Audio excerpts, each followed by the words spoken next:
All right, so the Survivor 50 cast list just got dropped, and this is an emergency. I had to drink a full bottle of water for this one because my throat is gonna get as dry as this cast is by the end of the video.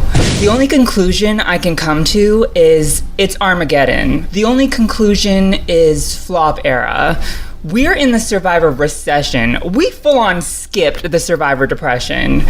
This cast literally looks like if you asked a 5-year-old or someone who calls themselves a super fan but has only seen like episode 1 of maybe 5 seasons to put a Survivor cast together. It's very like copy and paste. These are the legends. These are the people that we like. These are the mainstream. It's very disappointing. And don't come into my comments saying, well, you never know, they may surprise you. Like, no, baby.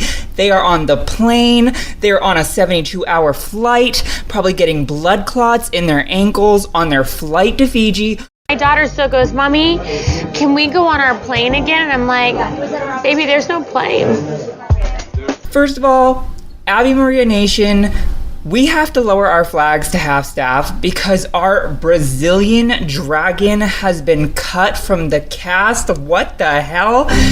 We have lost all hope for this season. Second of all, I'm not even gonna comment on the people from seasons 40 to 49. I do not want to comment. Why?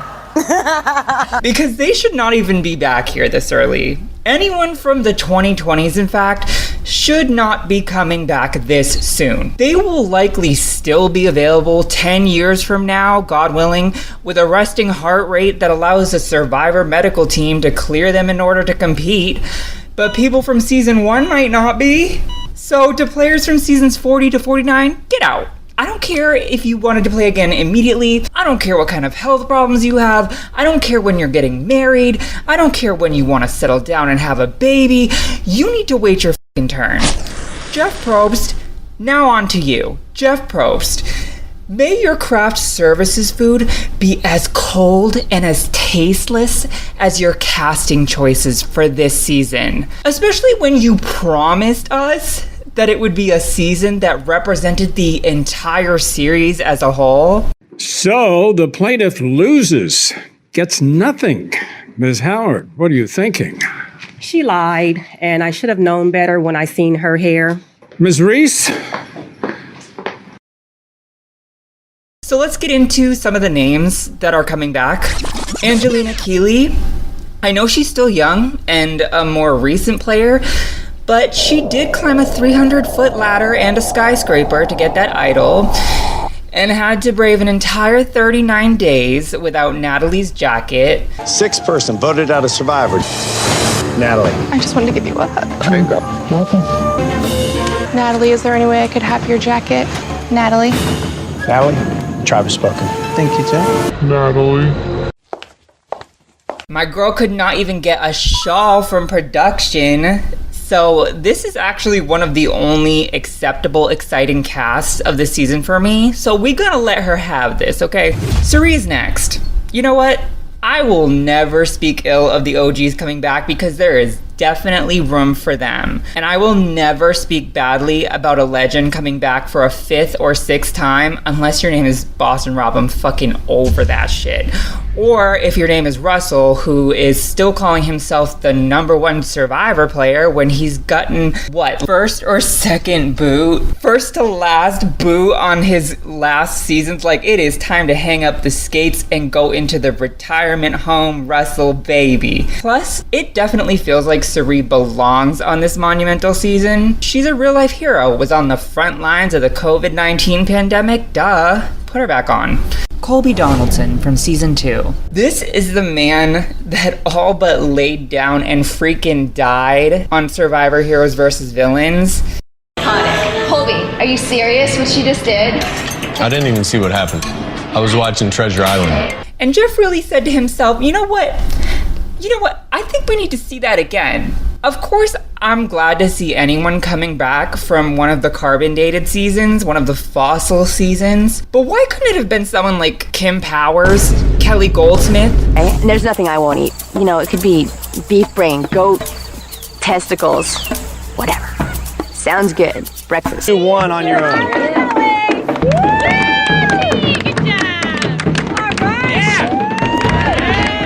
Frank is a very big loner. He socially seems so inept. I mean, I guess probably a large section of the population is introverted and antisocial, and that's fine, but I feel like there are prescription drugs to counteract that, and he should maybe be on them. Do you have a history of mental illness? Yes.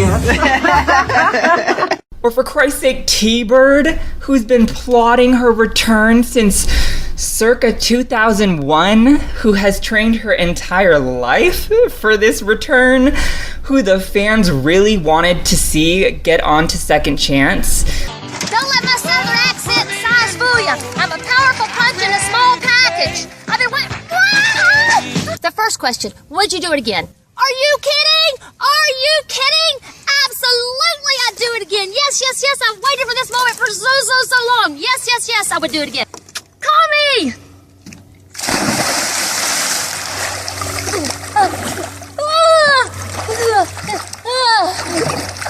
One of you will get a second shot. 2 of you will not. T-Bird, you will not get a shot. I'm sorry. I would love to see the scores on that one. I'm sorry, and you know me, I don't ever rock the boat. But that was a no-brainer. And even Jeff brought up how it was such an impactful television moment when he had to let her and the fans know she didn't make it onto the Second Chance cast. Because you're a psycho, Jeff, because you're a masochist and you like seeing people suffer, mainly the fans and also the old people from the legacy seasons, the legacy players. I saw y'all spirit. You almost were. You almost were. You almost were. You almost were. Y'all want to keep cutting T-Bird from your shortlist on returning seasons, and I'm over it. I'm over it for her. Jenna, this was a surprise cast. Absolutely amazing. I'm so happy to see someone from season 1 back. And I hope that they didn't only ask Jenna because Richard Hatch still cannot leave the damn country with an ankle monitor from prison for like tax evasion or some shit. Jenna is an OG. She belongs here. But somehow, I feel like the editors are gonna shaft her, kind of like they did to Wigglesworth in Second Chance. Like, what was that storyline even? She was like in the rain, getting drenched, then she's gone. And with this lineup, it just feels like CBS is giving the old school players no chance at succeeding. I'm also saying CBS like as if it's not Jeff Probst, okay? As if it's not Jeff Probst, Mark Burnett, and friends, okay? Stephenie LaGrossa, this needed to happen. Yes, this needed to happen. Stephenie is coming back, and I pray to God she doesn't get bullied off of the island like they did to my girl in Heroes vs. Villains.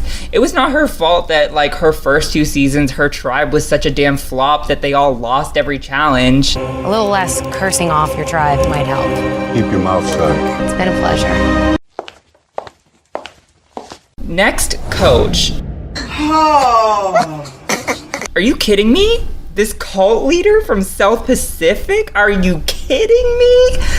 The man who was running a cult out of his damn bungalow, doing prayer circles, having people give him foot massages, kiss his ass and groom it for him, and he lost because he couldn't take all 6 cult members to the end. No shit. A cult member won. The winner of Survivor South Pacific. And rightfully so. Where's Edna with her hats made out of tree mail? Where is Natalie Bolton, whom we've waited 20 years to come back and floss her teeth with another man's jugular? Like she did to Eric when she took his immunity necklace and then voted his ass the fuck out? I don't even know what to say. But thank you. Where is Christine, who won the most Redemption Island challenges in history and got sent home by Ozzy when he volunteered to go beat her at Redemption Island? Like, congrats, you beat a middle-aged woman at a physical challenge. Coach was at the duel to see if I would lose. It's just a dope. I'm hoping that I pull a Matt and have a run here and then get back in. But Christine's karma came back to bite his ass because that's how his tribe lost the numbers, and Coach and Coach's cult took over, wiped them all out, and made it to the end. I'd actually even be okay with Jim Rice coming back from this season, because at least he was hot. Ozzy, are we gonna get to Ozzy? We did not get to him yet. I am not done with him. Trust, you will be dealt with. Period. First of all, I'm really glad that they're letting OnlyFans / sex workers back on the show. I think that we have evolved enough as a society where you can get your coins however the hell you want to, especially in this economy. As long as you're not hurting anybody, obviously. But with that said, did you really expect us to sit here and watch Ozzy get first merch boot for the 5th goddamn time in a row? I think not. At first, I heard Joe Anglim was coming back. Yes, that's right. QAnon, moldy apple, MAGA, Maha Joe. You're moldy. You gotta go. And please get a haircut. You look like a clown. I'm actually surprised that he didn't make the final cast, because we know that Jeff is obsessed with him for some weird reason. You know, Jeff Probst loves a good Tarzan archetype, honey. But let's be clear. These 3 people, Joe, Ozzy, and Malcolm, are the same fucking person. Just 3 different times. Maybe from 3 different political parties, okay? Besides that, nobody cares to differentiate between them. They are never going to win. Enough is enough. Feels good. Doesn't it feel good? Feels good to detox. Feels good to get the cancer out. Feels good to cut out the bullshit and the excuses. This is probably the most vulnerable time in our history ever. And also the most incredible time to be alive, truly. We have been given a second chance to take back the entire system. Do you have a history of mental illness? Yes. Chrissy.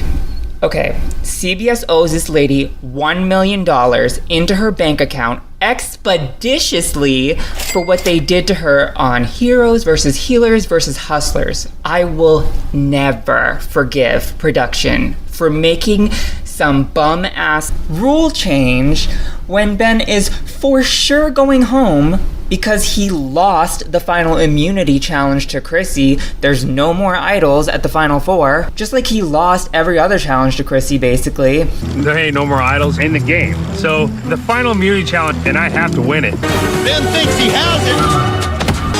No, something is not right. Chrissy wins her 4th individual immunity challenge. I knew I had to win immunity to stay in this game. Tonight, you will choose one person to sit next to you at the final tribal council, forcing the 2 remaining players to earn their way to the end in a fire-making challenge. Oh! Suddenly, magically, down from the heavens, we're gonna have a fire-making challenge to decide who gets to go to the final 3. Re-damn-diculous. And I cannot forgive them for letting this be the reason why Ben got onto Winners at War either. We had to suffer twice. It should have been Chrissy. She played the damn game. She was a damn underdog. Meanwhile, Ben was just what? Digging up idols in every episode? It was so cringe to watch. Does seem a little rigged. More like a lot rigged. Chrissy and Angelina are really the 2 most exciting casts from the new era for this Survivor 50 season. Aubry. I have nothing bad to say about Aubry. I like her. Love her even. It doesn't matter that her record keeps getting worse and worse and worse every time she comes back. It doesn't matter that she was like 3rd boo on her last season. I'm glad you're back, Aubry. And no, I'm not being sarcastic. Mike White. There's not one person on God's green earth who woke up and said, Mike White needs to play Survivor again. Not one.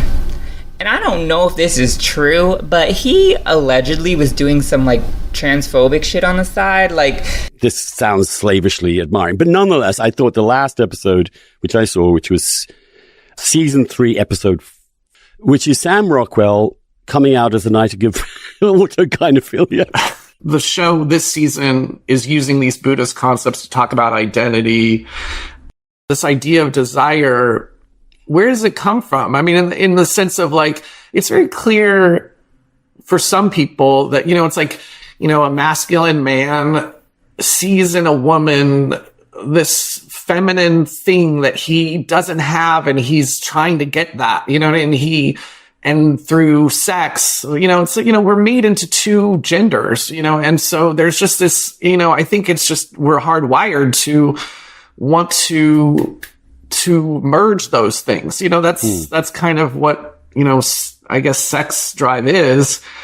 And then when you're attracted to the thing that you already have, it always begs the question, well, what is it that you're looking for? What is the thing that is outside of you? If you inhabit it, then what is that other thing you're looking for? Please be so for real with me right now. Mike White cannot be transphobic. He's so gay that his asshole probably inhales instead of exhales. What the fuck are you doing? So what the hell is wrong with you?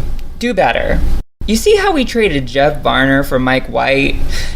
And Jeff Varner also being transphobic when he had the nerve to come out his last 2 seasons on Survivor with childbirthing hips. We exchanged one hateful for another. Do you understand? What do you want? And that's why I'm being a hateful right now. I know Mike White is like a celebrity producer or writer or something, and that's also probably why they wanted him to come back. He is just the because Cochran said no cast. Which brings me to my next point. I know CBS had to have paid Elizabeth Hasselbeck, formerly Elizabeth Filarski from season 2, The Australian Outback, to post that little poll on her Instagram story the other day where she was teasing us with that poll like, am I coming back to Survivor? Yes or no? And I can't prove it. This is all alleged. Everything in this video is alleged, okay? But if it ever comes out, I clocked y'all's tea. But CBS, leave that lady alone. Okay, no, I'm not doing Survivor. That is funny though. I'm not doing that. I'm gonna be back there with like snacks instead. So I'll be gardening and working working on some fun projects, which I'll tell you about, but it does not include Fiji or Survivor, or I'm not doing that. I want to be with my family and a burger in the backyard. Leave that lady alone. She is married to a quarterback. She's living her best Republican 1940s housewife, Jesus take the wheel life. She doesn't need to starve to death on an island for sentimental purposes. Let her make her gluten-free cookbooks in peace, please. Thank you. Thank you. Elizabeth isn't coming back. Ever. Like, if she showed up at that airport for that plane to Fiji last second, trust me, production would have thrown someone off of the moving plane to replace them with her. Rick Devens. This is gonna get me stoned to death, and you know what? Start throwing, because Rick Devens is iconic for what? He can make everything sound like a news soundbite? Give me a break. The bar is so low for what makes a legend nowadays that it's in a tavern in hell. One of the most overrated Survivor players of all time. Please stop. So, no, I'm what now? So, where does that leave us? Y'all want to bring 10 people back, 3 from the last season, 2 from the season before, 2 from the season before that, and winners when we just had winners at war? And you expect us to gag? You thought you hit the slay button? This is a huge slap in the face to legacy contestants who may never be able to play the game again, or who've been waiting years but always get the phone call asking them, hey, are you interested in coming back? And then at the last minute, you just crush their hopes and dreams. Like, for what? It's like Jerri Manthey. I'd rather have seen her come back than Colby. At least she had some fighting spirit, okay? It's fine that all she did on Heroes vs. Villains was pretty much make palm fronds and flirt with Coach, which the second part she deserves another spot on another season just for dealing with him, like just for that alone. But Jerri is one of the most memorable Survivor players of all time. She was booed off of the stage for playing too hard on her season. Cost us our friendships, our feelings, our pain, our suffering. Wait, Jerri. Or entertainment. Hang on. Give us a big shot of all 18. We are now down to 17 because Jerri left during the break. I think it's because she decided to be like the chef instead of the real chef because his rice tasted like shit or something. Jerri was a villain because what? Because what? She was a little moody out there in the wilderness. She lied once or twice. I just want to punch her in the face. You gotta let the rice sit. You can't. There's double the amount of rice that's sticking to the bottom and burning. It's all breaking up, though. Said the fried green tomatoes sucked. So, God forbid a woman takes initiative. God forbid a woman has an appetite. Oh my God. A single chef is the first red flag right there. Someone on the street literally spit in her face. And now you cut her from coming back for Survivor 50? Really, Probst? I still love you, by the way, very much, Jerri. Even though you went on that podcast, you know which one I'm talking about. Talking about how Richard Hatch snuck matches into the tribe camp on All-Stars, and he may have tushied them in his butt up his asshole. And you said you were surprised they didn't fall out? Girl, you ate that. You ate that. And I have to ask, what the hell else does a girl have to do to return to Survivor within a reasonable amount of time? Besides Abi Maria being fan voted onto Cambodia, who decided the entire pre-merge of that season was the whole entire storyline and was the main character of Survivor Philippines. I am your friend. Me too. But if it's don't with me, your dad. Seriously, you are done. I'm never getting over Abi Maria being cut from this cast. It's diabolical. Second time you write my name. You have voted for me twice. I did write her name down twice. He voted for Abby. Twice. Let's vote. Woo, you're up. Make sure you don't write Abby. The fans are freaking outraged. For me, as a gay child growing up in a conservative, anti-LGBT household, seeing Abby fight for her life on Survivor Philippines with that torn ACL girl and survive, she had to win immunity or face certain elimination. That's something that I could relate to in a way when you feel like the entire world is against you and you're just fighting for 3 more days. Every Survivor fan remembers where they were, latitude and longitude, when she won that individual immunity after the auction where she bought that advantage instead of eating food like everyone else because they were some cocky motherfuckers. Abby slides down. Abby wins immunity to tonight's tribal council. When she hit Scoopin in the head with a coconut, that was an omen. Y'all were mad at her at the time. I don't know, she saw some shit. She saw something coming, and then he turned out to be a predator. Or when she called Joe moldy and said he needed a haircut. You're moldy, you gotta go, and please get a haircut. You look like a clown. And now we find out he's a QAnon, conspiracy theorist Trump supporter.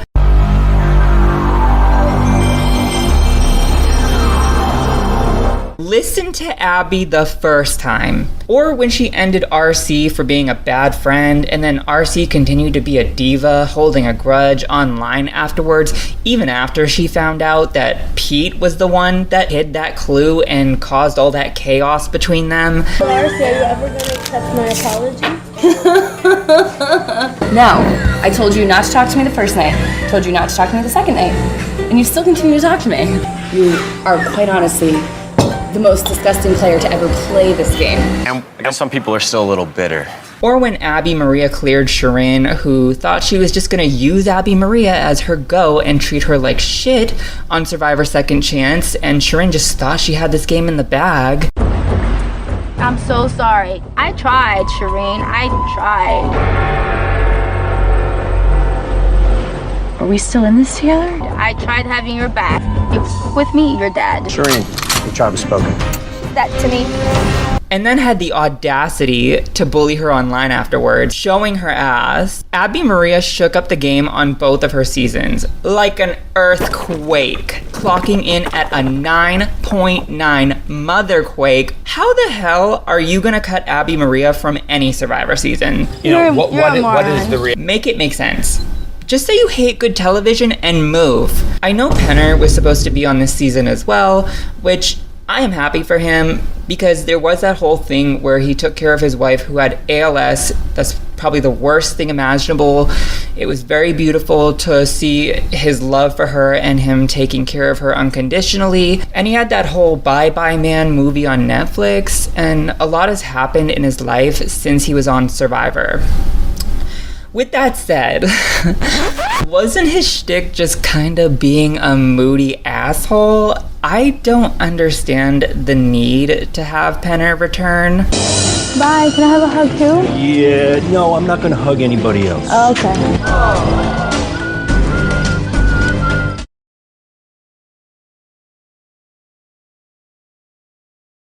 But I understand even less why you replaced him with Coach. You flew all the way off the handle with that one. You have lost the plot, Jeffrey Probst. Thank you, Jeffrey. I don't know if it's dementia, the patriarchy, pandering to these casual fans, but this cast did not eat, okay? In fact, it's starving. It did not chew. We are tired. We need a redo. Hit the reset button. Hit the reset button. Thanks,